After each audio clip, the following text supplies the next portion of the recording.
నిన్న నాకు SIT notice ఇచ్చిండు, ఇంకా ఇయాల్లో రేపు కేటీఆర్కి ఇస్తాడు. గంతే కదా నువ్వు ఇచ్చేది, వచ్చిందా? గంతే చేస్తాడు. ఎందుకంటే కేటీఆర్ గారు ఒకవైపు గట్టిగా నిలదీస్తుండు, ఇంకొక వైపు నేను అడుగుతా ఉన్నా, సమాధానాలు లేవు. నీ బొగ్గు కుంభకోణంలో నీ బామ్మర్దికే నువ్వు సాయం చేసినావు, నీ సంగతి ఏంటంటే దాని మీద సమాధానం లేదు. సిట్ నోటీసులు పంపుతుండే ఇక ప్రేమలేఖలు. భయపడతాం అనుకుంటున్నావా? నువ్వు ఎన్ని నోటీసులు ఇచ్చినా బిడ్డ నిన్ను ప్రశ్నిస్తూనే ఉంటాం.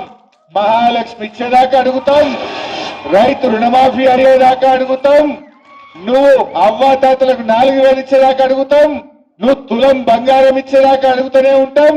పిల్లలకు ఎస్సీ ఎస్టీ బీసీలకు ఫీజు రియంబర్స్మెంట్ డబ్బులు ఇచ్చేదాకా రేవంత్ రెడ్డి వెంట పడుతూనే ఉంటాం. నువ్వు ఎన్ని నోటీసులు ఇచ్చినా, నువ్వు ఎన్ని అటెన్షన్ డైవర్షన్లు చేసినా నీ వెంటనే పడతాం.